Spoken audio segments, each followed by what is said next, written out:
Berarti nggak ada alasan lagi ya nanti kalau mahasiswa membuat aplikasi terhambat dengan harus dengan PC. Nanti kan pemikirannya repot bawa PC atau harus buka laptop segala macam. Ternyata bisa kita konversi ya Pak ya dalam bentuk web jadi mobile.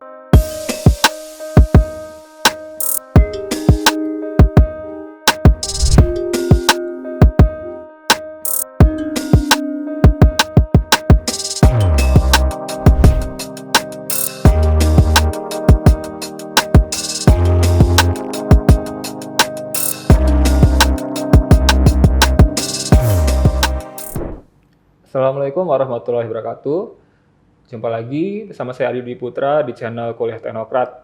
Oke, di video kali ini kebetulan saya tidak sendirian ya. Oke, kita kehadiran seorang dosen dari Universitas Indonesia dari Fakultas Ilmu Komputer di Prodi Teknik Komputer ya.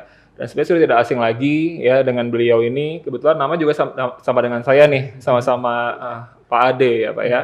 Iya. Oke, ya mungkin Pak Ade bisa kenalkan dirinya, Pak Ade silakan. Oke, saya kenalkan diri, izinkan kenalkan diri. Terima kasih sebelumnya Pak Adi Dwi Putra, izin mengenalkan diri. Saya sebenarnya namanya hampir mirip sama, cuman beda belakangnya. Kalau saya Adi Surahman, jadi nama saya Adi Surahman dari Prodi Teknik Komputer sebenarnya. Jadi begitu Pak. Oke. Iya, Pak Ade dari Prodi Teknik Komputer ya Pak ya. Oke. Nah, dulu waktu kuliah apa Pak jurusannya? Dulu kuliah malahan kita di teknik informatika. Oh, teknik informatika. Di Universitas Teknik Indonesia kita rubah jadi informatika ya Pak. Oke, ya betul. Ya, kebetulan saya juga sama Pak. Saya Sama. juga teknik informatika Jadi, juga. kita berdua ini sebenarnya saya adik tingkatnya dan Pak Adi Dwi Putra adalah senior saya. Oke, ya. Sekarang sama-sama ya Pak ya, kita imbang ya Pak ya. Kalau dulu waktu kuliah, saya kakak tingkatnya, Pak Ade ini adik tingkat saya. Nah, alhamdulillah sekarang kita sama ya Pak ya. Sama-sama alhamdulillah dapat rezeki untuk mengajar di Teknokrat. Ya, membagi kembali ilmu yang pernah kita dapat dulu ya Pak ya pastinya. Amin. Oke. Ya, di kesempatan kali ini kita akan ngobrol banyak nih dengan Pak Ade Surahman ya. Tentunya pasti bakal menarik nih obrolan kita hari ini. Ya, terkait kan di Teknokrat itu terkenal dengan kampus yang juara ya. Terus juga mahasiswa juga pasti juara-juara semua ya. Ya, Pak Ade juga membimbing mahasiswa yang pernah juara juga di perlombaan terkait dengan bidang komputer pastinya. Nah, oke, komputer ini kan saat ini sudah bukan barang yang baru lagi ya Pak ya, bukan hal yang baru lagi. Setiap bidang tuh pasti ada hubungan komputer ya. Semua sisi. Ya. Semua sisi. Bahkan kalau saya kemana-mana tuh setiap orang kerja tuh pasti komputer. Saya ke minimarket ada komputer di kasirnya Pak. Ya, saya keluar dari mall bayar parkir ada komputer juga. Ada. Pasti. Lampu merah pun saya berhenti di jalan tuh ada sistemnya semua ya Pak ya. Oke. Jadi komputer bukan hal yang awam lagi buat kita pastinya. Apalagi untuk generasi-generasi saat ini ya, dari kecil mereka sudah kenal komputer. Nah, tapi kan tidak semua orang itu bisa tertarik ya Pak ya ke komputer. Nah, nanti Pak Ade akan memberikan tipsnya juga agar bagaimana kalian generasi-generasi Z saat ini bisa lebih tertarik untuk belajar menguasai komputer khususnya untuk pemrograman ya Pak Ade ya seperti itu. Oke Pak Ade sebelum masuk ke pertanyaan-pertanyaannya apa sih yang kapan pertama kali Pak Ade itu kenal di bidang programming ini? Oke, sebenarnya sih Pak, kalau saya pertama kali kenal di pemrograman ini ketika kuliah. Dulu memang ketika sekolah saya jurusannya ngambil SMK sebenarnya, bukan jurusan ya. Oh SMK, oke. Bukan SMA. Jadi ketika SMK itu memang saya diambil di teknik audio video. Ketika itu memang saya ada praktek kerja lapangan itu di kampus. Jadi itu tepatnya tahun 2006 itu saya kenal namanya PB dulu. PB 2006 itu masih PB, Visual Basic apa ya? Visual Basic. Oke, ya. Visual Basic dulu tuh tahun 2006. Nah, kemudian saya kuliah tahun 2009 itu. Tepatnya di Teknokrat. Di Teknokrat ngambil jurusan Teknik Informatika, kalau sekarang tuh Informatika. Itu semester 1 tuh saya langsung dikenalin dengan bahasa pemrograman yang di luar dari PB. Kalau PB udah visual. Tapi saya dikenalin itu layar hitam itu Pak. Saya kaget tuh layar hitam, ini layar hitam buat apa ya?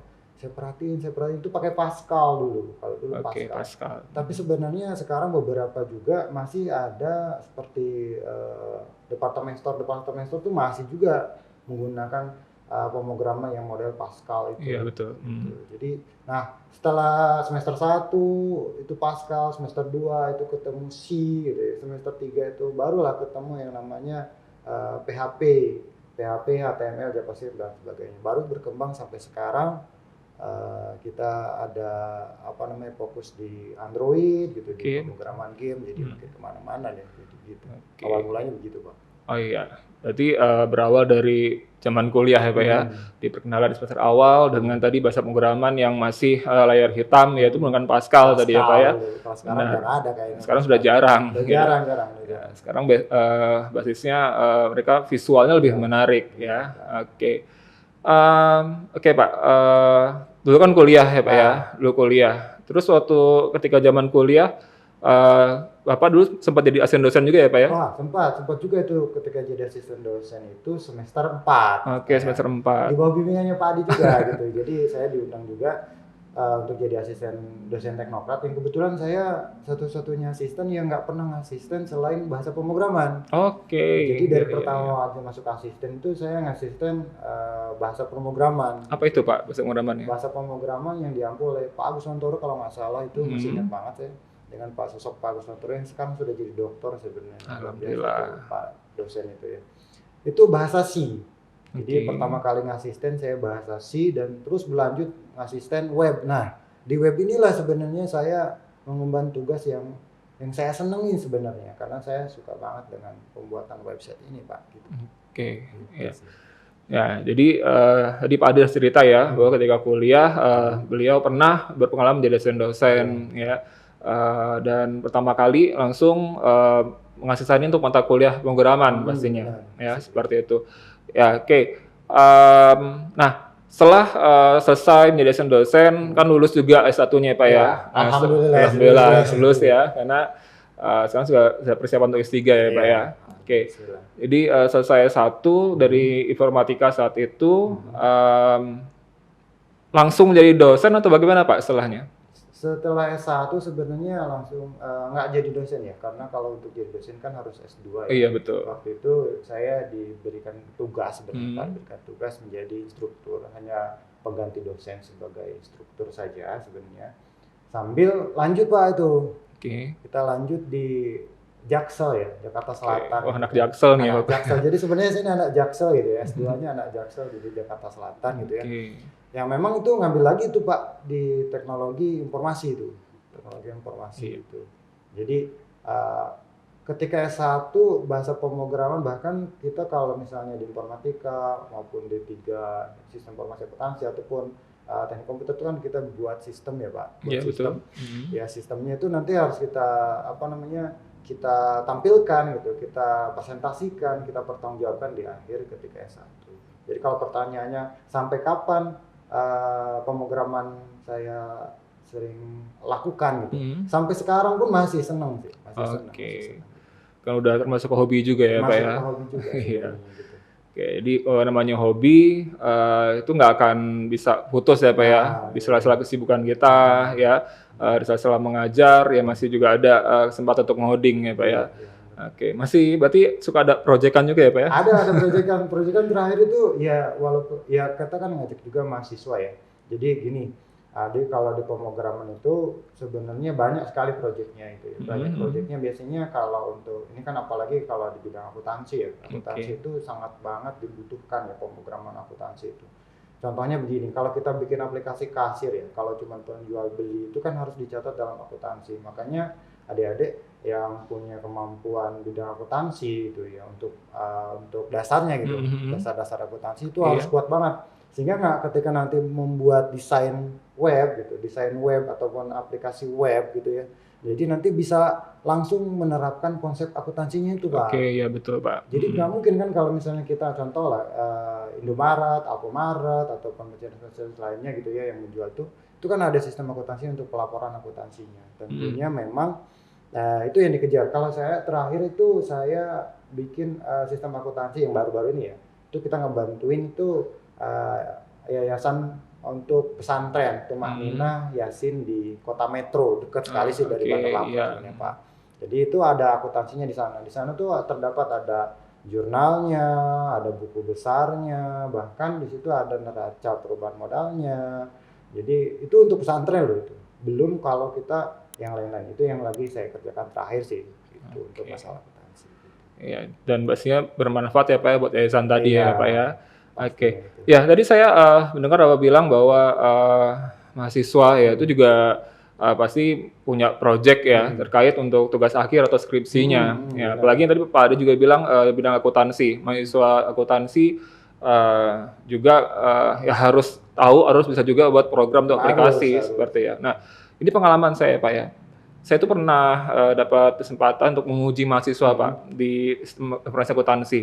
Nah, mahasiswa itu buat web Pak, tapi di judulnya itu misalnya tentang akuntansi bla bla bla. Nah, tapi ketika saya uji aplikasinya tidak ada tersentuh sama sekali Pak akuntansinya. Nah, jadi bagaimana tuh Pak biar nanti mahasiswa akuntansi itu benar-benar bisa memposisikan ilmunya tentang siklus akuntansi atau apapun, tadi buku besar, jurnal, catatan kasus segala macamnya, biar bisa terterapkan itu bagaimana Pak?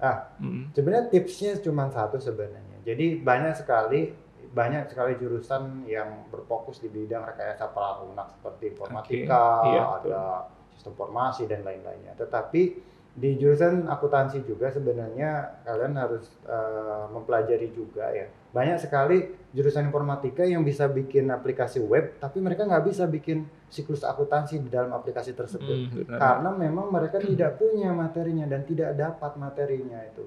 Nah, bagi rekan-rekan yang dapat materi akuntansi itu, pastikan rekan-rekan semua itu harus paham dulu siklus akuntansi dari mulai ketika terjadinya transaksi dicatat dalam bentuk jurnal, habis itu nanti ada buku besarnya, kalaupun misalnya ada ada perubahan nanti ada neraca perubahannya gitu ya, atau ada jurnal penyesuaiannya gitu ya. Tapi untuk kali ini memang kalau di desain web itu tipsnya cuma satu sih, pahami dulu dasarnya, baru buatkan aplikasinya. Karena memang jurusan di akuntansi itu fokus di bidang akuntansi, nggak ada salahnya tahu teknik dasarnya, habis itu kita buatkan aplikasinya. Setidak-tidaknya Pak Ade, setidak-tidaknya itu kalau misalnya nanti kerja di perusahaan jadi akuntan, minimal programmer yang membuatkan aplikasi di perusahaan kita bekerja itu, rekan-rekan di bidang akuntansi bisa memberikan solusi. Contoh misalnya gini, contoh ya, ketika pembuatan database bisa ngasih masukan itu. Kita sebagai seorang akuntan di perusahaan yang di request pengen buat aplikasi ke developer manapun gitu, kita bisa ngasih masukan karena kita pengalaman pernah buat aplikasi website untuk akuntansi gitu. Jadi ketika kita bilang database-nya jangan pakai MySQL deh, kalau saya punya transaksi per hari nyampe 10.000 transaksi penjualan gitu, saya pengen naikin deh ke ini misalnya ke Oracle. Nah, si programmer kan akan dong gitu ya Pak. Kalau bahasa kita kan akan ngeh gitu ya. Akan ngeh bahwa ternyata ibu atau bapak akuntannya ngerti program ya. Itu jadi selama kuliah kalau misalnya di orang akuntansi wajib ngerti sebenarnya gitu. Tipsnya gitu. Jadi paham dari awal. Jadi mahasiswa juga harus paham dulu tentang siklus akuntansinya, biar nanti ketika menerapkan di aplikasi atau program yang dibuat tuh tepat guna ya Pak ya. Jadi sesuai dengan basic ilmuannya, akuntansinya tetap ada, terus juga untuk sisi pembuatan aplikasi juga ya bisa ya Pak ya, seperti itu. Oke.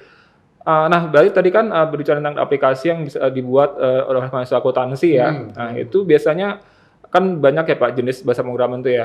Ada yang basisnya juga banyak, ada yang berbasis Android, ada yang berbasis desktop ya seperti atau ya aplikasi mobile atau web juga seperti itu Pak ya.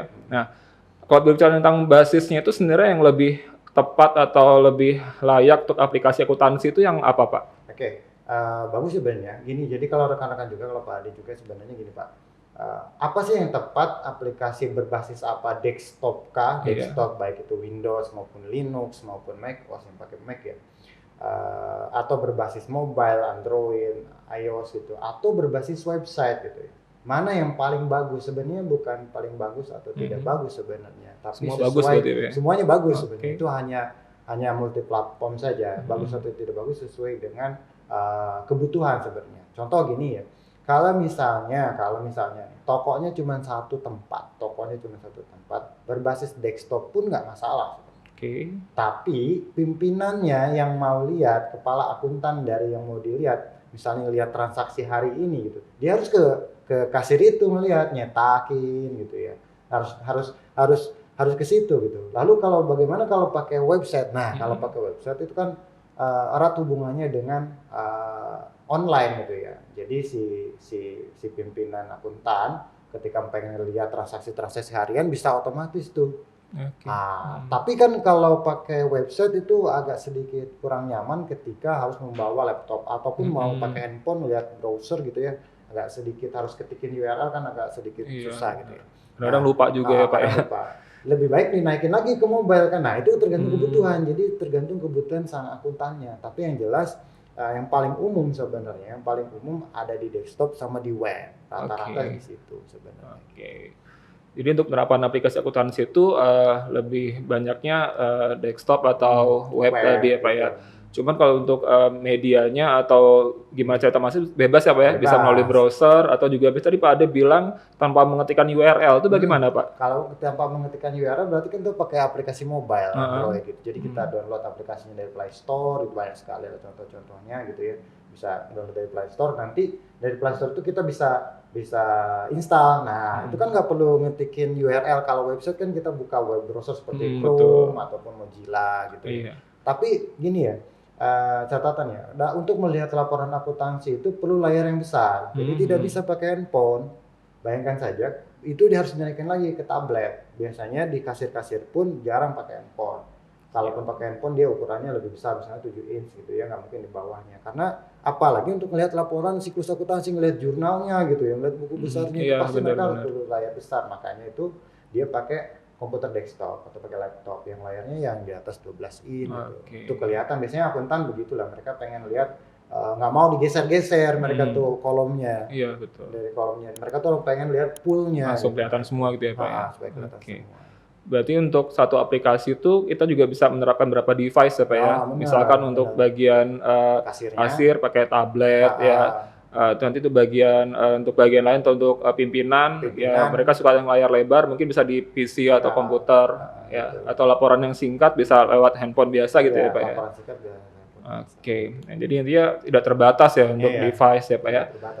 Oke, nah berarti nggak ada alasan lagi ya nanti kalau mahasiswa membuat aplikasi terhambat dengan harus dengan PC, nanti kan pemikirannya repot bawa PC atau harus buka laptop segala macam. Ternyata bisa kita konversi ya Pak ya dalam bentuk web jadi mobile seperti itu. Teknologi sekarang sudah seperti itu sih Pak. Jadi kalau kita buat pakai web gitu ya, apalagi teknologi HTML5 yang sekarang gitu ya, kita masuk ke progressive web bisa dijadikan mobile apps gitu. Jadi sekali buat pakai web kita bisa generate ke APK gitu kalau Android gitu ya. Iya APK betul. Bisa di-generate ke mobile. Jadi nggak ada kata bilang nanti saya bikinnya 2 kali dong gitu kan. Bikin aplikasinya 2 kali. Tidak, cuma sekali saja. Sekali saja. Nggak nanti masalah di-generate menjadi APK gitu ya Pak ya. APK atau ya, tadi Pak Ade bilang sedikit menyinggung tentang masalah HTML ya Pak ya.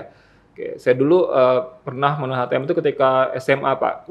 Ya. Pak Ade lah SMA ya? Di waktu SMA itu kelas 1 kelas 2-nya komputer biasa Pak, Word Excel. Kelas 3 naik tuh Pak, buatan web dasar pakai HTML. Jadi saya ingat tuh belajar marquee ya, marquee untuk kurung slash marquee untuk ngakhirinnya itu untuk teks berjalan ya Pak ya. Teks berjalan. Terus buat teks yang kedip-kedip ganti warna gitu, buat tabel gitu ya. Nah itu kan dulu basic sekali ya Pak ya, basic sekali. HTML itu ya fundamentalnya, bahkan di kelas pun kita belajar itu ya Pak ya, yang tag body segala macam kalau saya nggak salah. Tapi sampai detik ini Pak itu, jadi memang HTML itu mau jenis bahasa pemrograman apapun ya, untuk membuat website gitu, itu dasarnya memang harus bisa HTML Pak, karena tidak ada satupun situs di website gitu, khusus untuk website seperti portal informasi yang lain itu pasti dasarnya ada HTML. Cirinya aja Pak, di code-nya pasti kan dulu Pak Adim juga buka HTML Hmm, ditutup dengan iya, HTML, iya betul. body tutup slash body. Body. Sampai sekarang Pak, mau kita pakai JavaScript, Mm-mm. pakai kita jQuery, PHP, ya pasti ada itu Pak. Masih Masih ada sama, tetap ya. Cuma masih kalau dulu ada. kan lebih manual ya pakai notepad ya Pak Iya, ya. Ngetik betul. HTML di awal tutup slash HTML Iya. seperti itu ya. Cuman kan seiring berkembangnya Mm-mm. teknologi ya, Mm-mm. kecanggihan dan segala macam untuk mempermudah Udah ada bantuan gitu lah. perlu bantuan ya. Kalau dulu pakai notepad, Hmm. mungkin sekarang ada nggak sih Pak aplikasi yang bisa mempermudah mahasiswa atau rekan mahasiswa ataupun siapapun mau belajar web nantinya untuk ngodingnya itu enak pakai Lebih apa cepat Pak? gitu Iya ya. untuk lebih cepatnya. Nah kalau beberapa sih tergantung, biasanya tergantung kesukaan ya. Beberapa programmer tuh ada yang suka pakai Bright, ada yang suka pakai Sublime, ada yang pakai Notepad++, ada yang pakai Visual Studio Code. Rata-rata sekarang ke sini sih mereka menggunakan Visual Studio Code. Visual Studio Code ini mereka tuh ada library namanya Snippet. Jadi kita bisa tinggal tekan Control Space nanti muncul library-nya. Jadi lebih memudahkan sebenarnya. Tapi kalau misalnya kalau udah pemrogramannya bagus, sebenarnya tidak peduli sih sebenarnya Pak pakai editor apa aja. Bahkan pakai Notepad juga sebenarnya sampai detik ini masih ada mungkin ya. Tapi pribadi saya sih sama rekan-rekan di pemrograman web ya, jarang sih udah pakai Notepad seperti itu karena memang yang kita butuhkan adalah kinerja yang lebih cepat gitu dalam pembuatan code gitu. Jadi nggak perlu lagi kita ngetikin for, misalnya kalau ada for ataupun ada code-code yang lain di kita manual banget semuanya gitu. Tapi full code. Jadi memang kita tetap harus menggunakan lebih cepat lebih baik kan begitu. Lagi ngejar project kan Pak. Iya, project kan yang dilihat kadang-kadang ya hati-hati ya perusahaan beberapa perusahaan itu mereka nggak peduli sih sebenarnya dibuat pakai apa, yang penting websitenya jalan, kemauan akuntansinya sesuai dengan manualnya, yang mereka bikin manualnya, tampilannya harus sama pas, kan mereka nggak peduli tuh. Nanti Pak saya susah banget nih pakai Notepad gitu. Pak saya gampang pas mereka nggak mau tahu itu. Nah itu memang nanti ada sedikit pengalaman ya. Nanti mungkin kita akan bagi juga di pertemuan kedepannya. Akan bagi pengalaman bagaimana sih manajemen proyek web untuk program akuntansi seperti ini. Kita nentuin scope dan segala macam dan untuk kontraknya seperti apa supaya memang karena ketika dapat project gitu ya, di bidang akuntansi untuk pemrograman web itu seringkali banyak request yang ngikut gitu. Maksudnya gini ngikut itu. Jadi kalau kita misalnya gini, requestan cuma sampai jurnal. Jurnalnya jurnal umum, tiba-tiba mereka udah pakai itu, tiba-tiba mereka request lagi, saya pengen jurnal penerimanya aja deh, atau jurnal pengeluarannya aja deh gitu. Nah itu kan di luar scope, nah itu harus teman-teman batasi di manajemen proyeknya gitu, nanti dipelajari juga Pak. Gitu. Jadi sebenarnya kalau teman-teman mahasiswa buat skripsi ada batasan masalahnya, ada batasan masalahnya, ada batasan proyek juga. Gitu. Agar tidak ada perluasan masalah ya Pak ya. Dan agar sesuai dengan budgetnya. Ya, sesuai budgetnya. Kalau skripsi mungkin batasan masalah, tapi kalau kita project ya batasan scope, tapi kalau mau nambah scope ya nambah lagi duitnya Pak. Gitu. Iya betul. Gitu. Nah berarti kan terkait dengan tadi saya bilang tambah budget. Berarti kalau rekan mahasiswa atau siapapun yang hobi ngoding ya, selain untuk dapat nilai akhir, dapat gelar Eskom atau apapun, kalau kita manfaatkan tuh bisa ya Pak ya buat income juga nyata ya Pak ya. Jadi rekan-rekan ini kalau misalnya belajar bahasa pemrograman itu yang tertarik, harus tertarik sebenarnya. Ada nilai lebihnya ketika teman-teman memiliki skill. Ya memang hanya bukan hanya skill programming, tapi ini kita sorotin khusus skill programming ya. Skill programming ini memang banyak sekali ya sekarang tuh berbasis aplikasi ya. Jadi ada nilai tambah. Bahkan saya itu sering bilang sama mahasiswa saya gini, jangan lulus sebelum balik modal Pak Ade. Maksudnya gimana sih? Ini bukan mata duitnya. Jadi kita ngabisin kuliah misalnya berapa ya? Kita misalkan habis kuliah S1 misalnya sekitaran 60-70 juta ya. Jangan sampai keluar dulu, lulus dulu sebelum balik modal. Cara balik modalnya gimana? Pertama Pak Ade. Pertama, sering banget ada lomba nasional di bidang software ini Pak. Jadi di bidang software ini ada lombanya, itu dia ada di Gemastik, acara Kemdikbud gitu ya. Itu kita bisa ikutin, kalau menang softwarenya dapat itu. Ada juga lembaga inovasi wilayah Kota Bandar Lampung gitu ya. Kalau misalnya kita bikinkan software, ada buat inovasi buat apa Bandar Lampung gitu. Akuntansi terpadu gitu untuk wilayah Kota Bandar Lampung. Itu ada stimulus, bahkan kalau rekan-rekan itu punya portofolio bagus, pernah buat apa aja. Seperti misalnya saya ada bikin smart desa di Kecamatan Nibung ya, itu di Musirawas Utara Pak, Sumatera Selatan.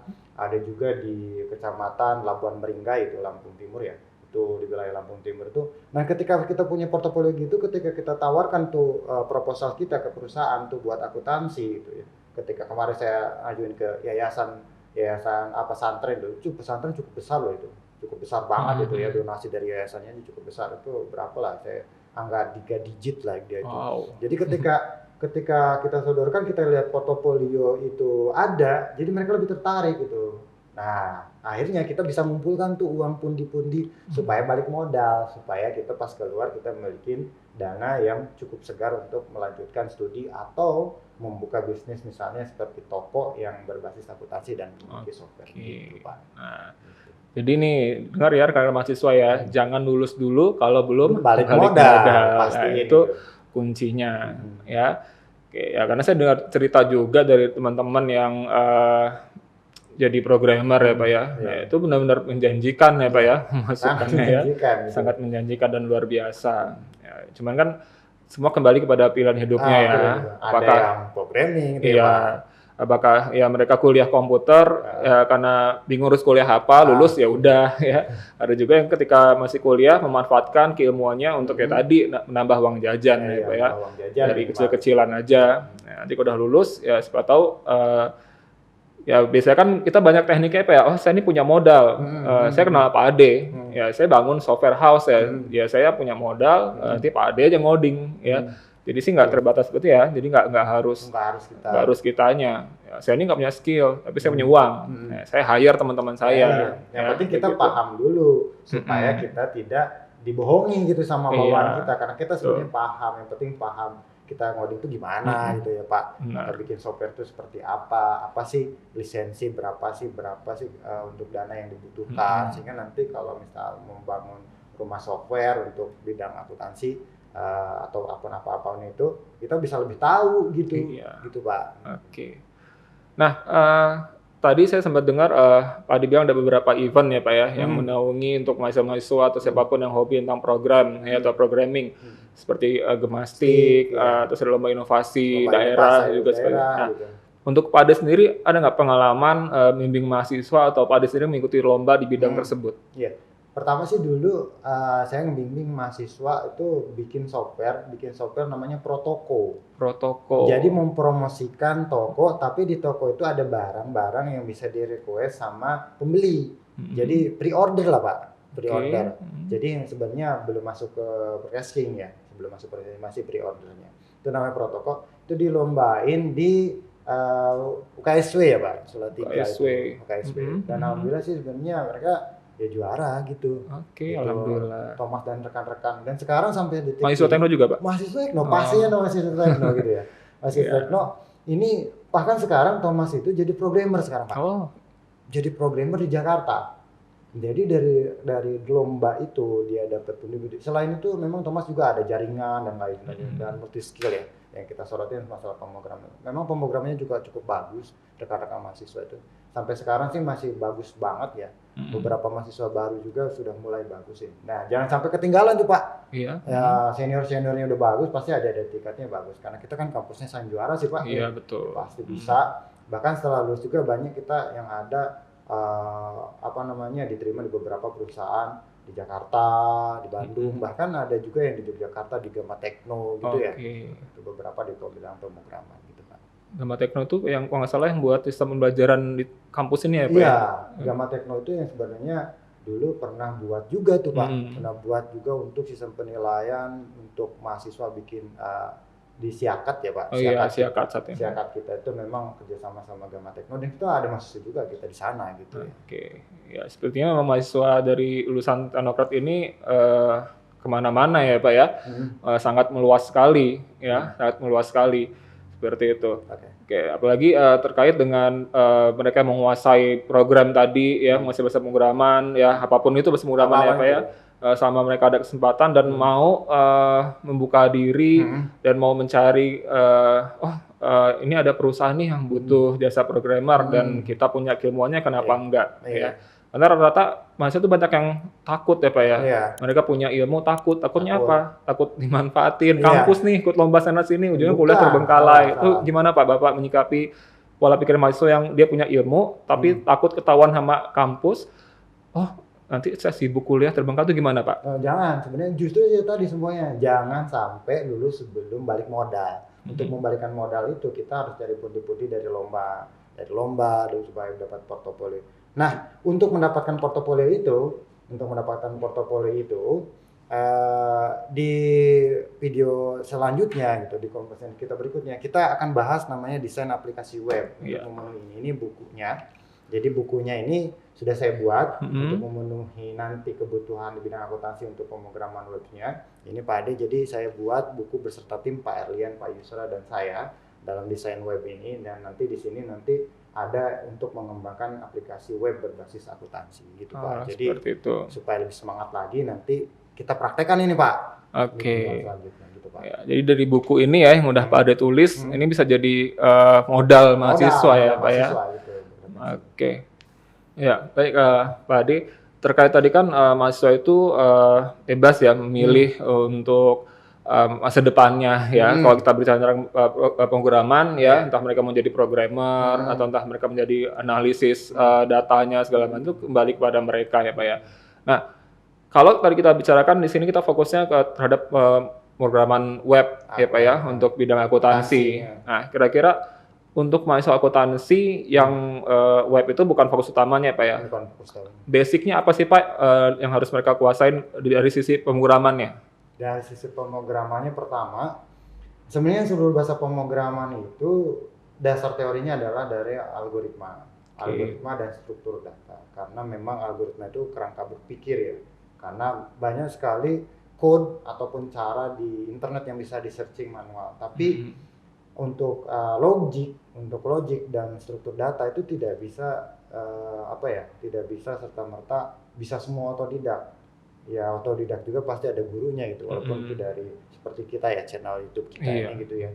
Jadi bisa dari channel YouTube ini untuk belajar apa sih algoritma dan struktur data. Mungkin ada juga kok Pak kita channel punya yang lain ya, seperti punyanya Pak Yudi Ramanto ataupun yang lain tuh untuk struktur data dan algoritmanya gitu. Jadi bisa pelajari. Channel Pak Ade Suraman juga ada ya, sepertiga apa? Sepertiga itu channel YouTube. Jadi pelajari itu dulu. Jadi pelajari dulu algoritma dan struktur data. Dan ini di desain web untuk akuntansi. Sebenarnya ini fokusnya ada di semester tengah ya, semester 2 dan 3. Dan di semester 1-nya sebenarnya ada algoritma dan pemrograman Pak Ade. Jadi memang dasarnya itu algoritma dan pemrograman dan struktur data. Baru bisa lanjut ke sini. Karena kalau udah sampai sini nanti datanya udah tinggal diolah. Jadi tidak ada lagi tuh misalnya gini contoh, misalnya benar atau salah itu jadi apa keputusannya, atau salah kan nggak lagi, itu nggak, logika informatikanya dipelajari semester 1. Jadi pastiin rekan-rekan di bidang akuntansi selain basically akuntansi harus paham, ketika pengen mau buat program jangan langsung ke desain web, pelajari dulu algoritmanya. Setelah itu pelajari juga namanya struktur data, baru enak ke sini gitu. Jadi kalau tiba-tiba ke sini bisa-bisa aja sih, beberapa bisa, tapi ketika logik contoh ya, mau bikin jurnal umum gitu, menarik data dari transaksi penjualan, itu kan agak sedikit susah logiknya. Bukan kodenya yang susah Pak Ade, tapi logiknya. Gimana sih cara nariknya gitu. Ataupun menyatukan dua data yang berbeda menjadi satu kolom, itu kan harus ada belajar dulu struktur data, cara penggabungan menjadi satu gitu ya. Dan beberapa hal untuk misalnya kita buat join gitu. Ada perintah namanya join, menjoinkan dua tabel jadi satu sehingga jadi satu laporan. Nah, konsep join ini kan ada and sama or. Lah, kapan kita menggunakan and sama or ketika logika informatika atau algoritmanya sendiri belum belajar. Disitulah letak kesusahan ketika pembuatan aplikasi berbasis web akuntansi gitu. Disitulah susahnya Pak. Gitu Pak. Ya, Jadi intinya sebelum kita menuju untuk pembelajaran web ini ada beberapa mata kuliah dulu yang harus mahasiswa ambil ya. Nah, ini kadang-kadang nih mahasiswa itu suka tidak kepikiran bahwa mata kuliah saling berkesinambungan ya. Jadi kita harus belajar logika dasarnya dulu, terus gimana menghitung algoritmanya, baru nanti kita sambung ke codingnya seperti itu ya Pak ya. Karena intinya ini benar nggak sih pendapat seperti ini? Kasus apapun, masalah apapun itu bisa kita selesaikan dengan bahasa pemrograman apapun. Tapi yang penting adalah logiknya itu seperti ya Pak ya. Jadi benar ya Pak ya. Yang terakhir nih ya Pak ya. Ada nggak sih Pak tips untuk mahasiswa teknokrat atau siapapun yang melihat video ini, tipsnya agar bisa menjadi web programmer yang handal baik itu di akuntansi ataupun secara umum Pak?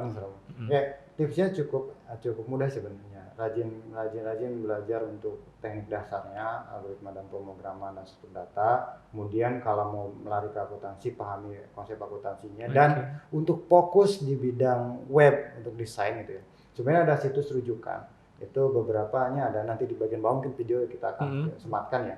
Itu di roadmap.sh. Silahkan diakses. Di sana memang bukan hanya untuk web ya, ada untuk Android juga, untuk React Native juga, untuk front end, back end sama DevOps juga gitu ya. Tapi yang rekan-rekan akses itu yang front end. Nah, di front end itu ada rules, Pak. Ada rules urutan apa sih yang dipelajari? Oh, apa dulu, apa itu internet, kayak mana sih cara kerja HTTP gitu. Yang memang nanti di pertemuan selanjutnya juga memang kita akan bahas itu ya di video-video selanjutnya. Itu akan kita bahas selain menggunakan buku ini. Memang ini buku ini rujukannya. Nanti juga akan di-share di sepadanya ya.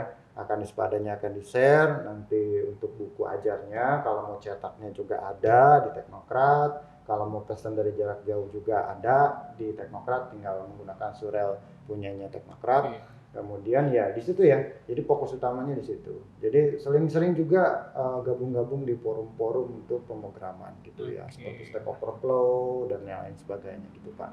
Dan kalau yang fokus ke akuntansi, sekali lagi pesannya sebenarnya Pak, pahami baik-baik siklus akuntansi yang manualnya, karena siklus akuntansi manual itulah yang akan kita pindahkan, memindahkan logik yang manual tadi ke website gitu.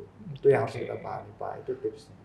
Ya intinya kita harus menguasai dua hal ya, basicnya dasar-dasar seperti apa ya, itu tadi bisa kita lihat dari roadmap.sh tersebut ya, ada role-nya, ada urutan-urutan apa dulu yang harus kita kuasai, mulai dari penguasaan internet terlebih dahulu sampai kepada akhirnya kita bisa udah siap ngoding nih ya. Nah kalau kita bicara akuntansinya ya siklus akuntansi itu ya Pak, harus kita kuasai ya, agar nggak lagi ketemu nanti kalau kita nyidang mahasiswa judulnya sih sama akuntansi, tapi pas dibuat temen web penjualan biasa, biasa tidak ada siklus akuntansinya. Bahkan pernah ada yang judul penerapan pasal sekian, PPh sekian, tapi ketika saya uji di mana bingung gitu. Juga mahasiswanya pasti bingung gitu ya, karena mereka hanya menerapkan rekayasa paragraf lunak yang tidak menerapkan siklus akuntansinya. Ya intinya untuk belajar bahasa pemrograman ini seperti kayak kita belajar menciptakan lagu ya Pak ya, kita nggak bisa menciptakan sebuah lagu tanpa tahu kunci dasarnya, jadi harus tahu kunci dasar dulu baru nanti kita belajar ngikutin dulu lagu-lagu yang sudah ada, baru kalau kita udah kita bisa ciptakan lagu ya, improvisasi dulu dan buat lagu baru. Sama kayak ngoding ya Pak ya. Iya sama, jadi kita juga pasti begitu. Kalau di kelas kan pertama belajar dulu gimana nampilin hello world, ya, itu basic sekali. Itu pasti. Terus nanti kalau di web ya pengenalan HTML dasarnya, buat tabel, ya, pasti Pak. Terus meningkat ada ke CSS ya Pak ya, dan terus nanti ada framework dan segala macam ya Pak ya. Nah kalau di kelas kan ngikutin perintah dosen misalkan kerjakan program ini. Nah nanti kalau skripsi, nah itu ajang mereka membuktikan hasil pembelajaran mereka ya Pak ya. Lepas dari skripsi, kalau memang fokus ke programan, mau terima project di luar sana ya silahkan ya Pak ya. Karena Pak Des ini punya banyak pengalaman di luar mengajar ya. Jadi di luar tadi Pak Ade bilang cerita pernah membuat aplikasi untuk yayasan panti asuhan ya. Ya, tentunya jadi amal jariah juga ya Pak ya, karena aplikasinya digunakan dan tepat guna pastinya seperti itu. Dan juga dari sisi mengajar juga Pak Ade pernah dulu belajar pemrograman, terus kembali mengajar itu bagikan ilmu, dan pasti ilmu yang bermanfaat dan terus mengalir ya Pak ya. Alhamdulillah sekali ya Pak ya, jadi dosennya ya Pak ya. Selain dapat pengalaman baik. Di buku yang ini nih ada ada fokus pembelajaran di bidang database. Kemarin saya alhamdulillah banget itu dapat sertifikat BNSP Pak nasional. Oh iya Pak, sertifikasi itu ya Pak ya. Cerita sedikit nggak Pak tentang pengalaman ketika ikut kegiatan tersebut? Nah, jadi sebenarnya ini juga rezeki dari Allah ya. Saya diberikan kesempatan untuk sertifikasi nasional, itu cuma sedikit kan sertifikasi nasional yang diterima itu ya. Dari sekian ratus, itu di Jogja itu tepatnya. Jadi ada event juga itu, ada event dari Kementerian Kebudayaan gitu ya. Jadi untuk meningkatkan skill pengajar atau tenaga pendidik untuk meningkatkan itu fokusnya database. Jadi database-nya ini, jadi tidak salah nanti apa yang akan saya kasih ke depan itu apa yang memang saya menjadikan saya dijadikan sebuah sertifikat tadi Pak. Jadi Iya. apa yang saya ajarkan ke rekan-rekan nanti untuk konsep database di bidang akuntansi memang itu saya udah tersertifikasi itu untuk Oke. BNSP gitu. Alhamdulillah ya Pak Ngambil ya. Jogja itu Pak selama 7 hari nggak Oh apa ya. lagi. Bayar nggak itu Pak Itu kegiatannya? gratis Oh itu. gratis ya. Bukan maksudnya Dibiayai bukan gratis di hotelnya tuh ya kita gratis tapi yang bayarin ya kementerian kementerian ya Pak gitu. ya. Di Jogja pula ya Di Pak ya. Jogja pula sambil jalan-jalan nyari kopi Nanti jos dapat gitu. dua kesempatan ya, kita dapat ilmu sama dapat healingnya nih ya Pak ya. Healing gitu, kata anak Jaksel healing. Iya, tanah jasa healing ya Pak. Oke oke.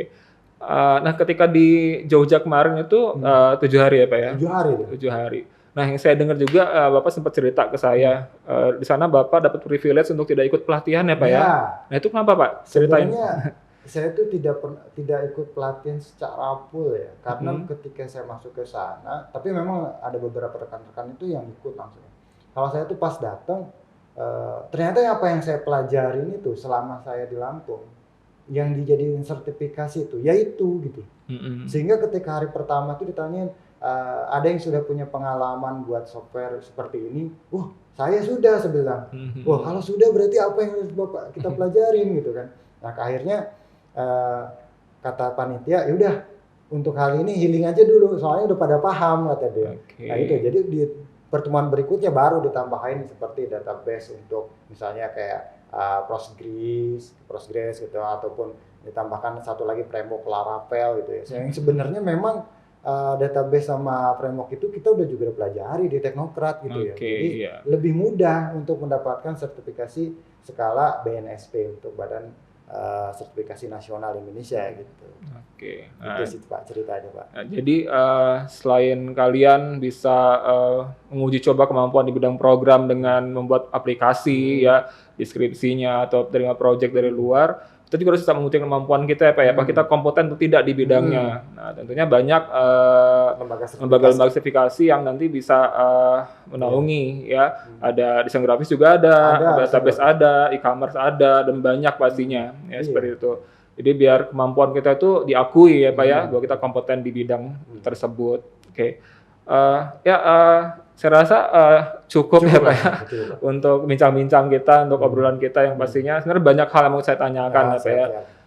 Nanti rekan-rekan mahasiswa bisa simak lanjutan di video ini, karena nanti Pak Ade juga akan buat sesi tersendiri ya Pak ya. Sesi tersendiri untuk materi-materi yang kita udah bahas tadi gitu Pak. Iya, seperti itu. Oke, terima kasih Pak Ades waktunya. Sama-sama, Pak. Terima kasih juga telah memberikan tadi sedikit cerita pengalaman di bidang programmingnya dan beberapa tips untuk mahasiswa agar bisa tertarik untuk mempelajari pemrograman, khususnya pemrograman web, apalagi untuk mahasiswa akuntansi yang itu bukan basicnya Pak ya, pemrograman seperti itu. Oke, sampai jumpa di video selanjutnya. Terima kasih perhatiannya. Jangan lupa untuk subscribe channel Kuliah Teknokrat dan juga berikan komentar positif di video ini. Sampai jumpa. Wassalamualaikum warahmatullahi wabarakatuh.